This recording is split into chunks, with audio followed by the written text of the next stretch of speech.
tonight is guitar night. You know, like I'm like the Pope right now. Thank you guys so much for your thumbs. Now on with the commentary.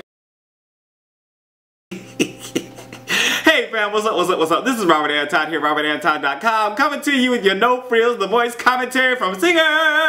Yes, sorry, we are back. It's another week, Monday. Happy Monday, or if you're watching on another day, happy day, whatever it is. Tonight we started out with a recap of the singers that each coach picked up last week, and the search continues. We have another night of blind auditions. We started out with Morgan Frazier. She was 22. She did I Want You to Want Me by Cheap Trick, and she brought out her guitar and got Gwen to turn as soon as she said 3 words. She had really good connection with a voice like a beam. It was just like but it had tenderness and great emotion. Blake was listening with his eyes closed and finally turned near the end, and she laughed and didn't really finish the song. You know, this is the last, if you just said the last little piece, she was like, yeah, this year it was gone, it was over with. She was not finishing the last little, you know, whatever. Anyway, Gwen went up on stage to approach her, and Blake told her to stay away. Gwen liked the honesty in her voice and called her ridiculously creative. Adam told her to think outside the box, and Morgan chose Blake because he's one of her heroes. Naturally, she's a country singer. Come on, y'all. Amanda Ayala was next. She was 17. She did Mississippi Queen by Mountain, and her parents were funny, fighting over who was like the hardest rocker. Like, no, I rock harder. No, I rock harder. Amanda was really comfortable on stage and playing to the crowd. She kind of sounded like a young boy to me though, you know, like with a little bit of a cold. And I wasn't feeling the serious like rocker chick vibe from her, though she had a good voice. Blake, Pharrell, and Adam all turned for her near the end of the song. Gwen said she was hearing a little of the youth in it. Pharrell said she had a super powerful tone. Blake was impressed with her song choice. Adam told her she got better and better as the song went along. And Amanda chose Adam because he's in a band and knows rock music. Then we had Jeffery Austin, 24, did Lay Me Down by Sam Smith. And he had a really clear and grounded sound, and he started the song with lots of emotion and power behind it. Gwen turned around just before he went into the chorus, and I liked his voice and was a little surprised at his sound, you know? After he turned around, Blake asked him his name, and then he asked him, but who was singing?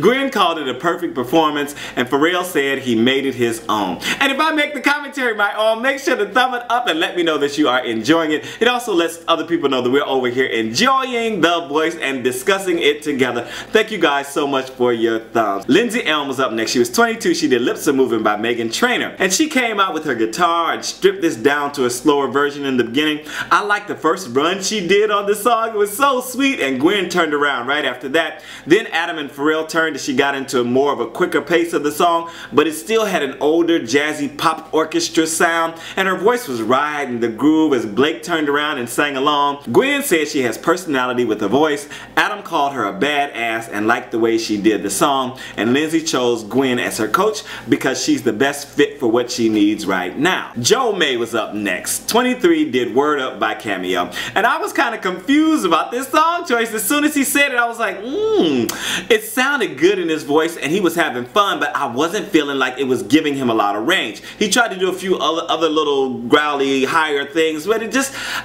didn't work. I liked his energy. Gwen was vibing along with him and was even vocal here and there, like, oh yeah, you know, like that, but she didn't turn around, and there were no coaches that turned for him. So Blake told him he was so out of breath. Pharrell questioned his song choice. Adam liked the song choice and told him not to dance so much and to dig into the vocal. And this is, I think, like, he sounded like he had a really good voice. This is where song choice, I think, is important. I think the song choice really killed him, because that song is Word Up. So it's all down here. It's not a whole lot of range going on, and that's not good for the voice, because they want to hear what you can do and what are the possibilities, and I just don't think they really heard that in this song choice. Anyway, I hope he comes back again. Manny Cabo was up next. He was 45. He did Here I Go Again by Whitesnake, and he got out one line, and Adam turned for him. He had a strong sound, a good stage presence. Blake turned for him next, and then Pharrell. And finally Gwen also turned, and he let out a blood-curdling wail at the end. I was like, oh boy! Adam stood on his chair for him. Pharrell also stood. Blake said he turned the place into a hair band concert and made a very funny comment after that. You have to listen. I forget what it was. Pharrell said his voice kept going into into different dimensions.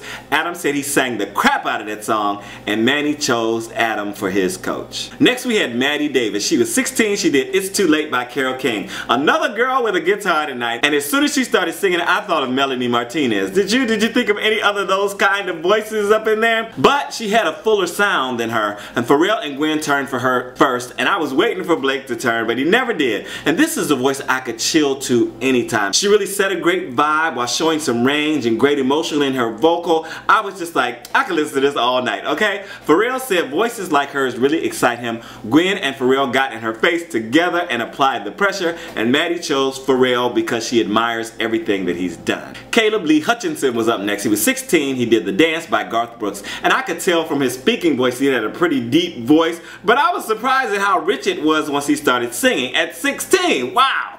He played guitar and sang right to the coaches' backs. His eyes were also sad while he was singing, so sad. I was like, oh, he's really getting into it. But no coaches turned for him, and I was like, oh, wow. Gwen said she was shocked at his age. Blake said his tone was good, but he was a little flat throughout the song. Pharrell said he detected that he sings with his heart and told him to come back again. And then we had a montage. Riley Beiderer went to TeamPharrell, Cassandra Robertson went to TeamAdam, and Daria Jazmin went to TeamPharrell. Then we had Crump. He was 31. He did Thinking Out Loud by Ed Sheeran. This is a difficult song to sing because it's so rangy. It started out real low and it goes all the way to the top of your range. It goes out of the top of my range, to tell you the truth. And he started out with an almost whisper that worked very well. Adam, Blake, Pharrell, and Gwen all turned for him in short order. He hit the chorus hard and chucked the guitar on his back to perform to the coaches.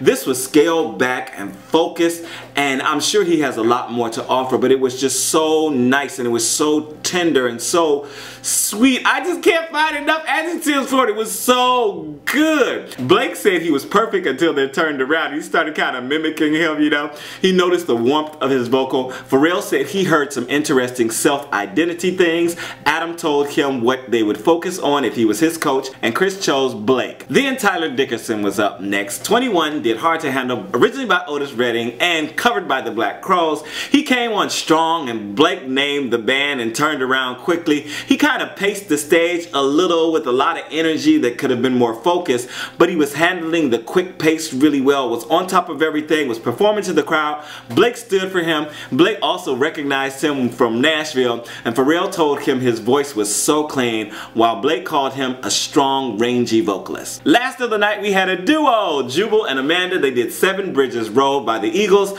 or written by like their grandfather or their father or somebody, but performed by the Eagles. They started out with a good slow harmony, then launched into the song. I liked when the music dropped out and you just heard their vocals, but I wasn't really feeling the song. Pharrell and Gwen turned for them. Pharrell told them there's a lot to work on because it was pitchy. Gwen said the harmony was very seductive. Blake asked if they were married, and Jubal got on his knees to propose to her, and that was a great moment on The Voice. Then she said she'd been waiting for this day a long time. Women. Jubal and Amanda chose Pharrell as their coach. And this ended on an up note. Did you think it was a good night for performances, for auditions? Let me know down in the comments. Let me know who was your favorite tonight. This is Robert Anton, RobertAnton.com. I will see you tomorrow night once again for more blind auditions. I am out. Peace.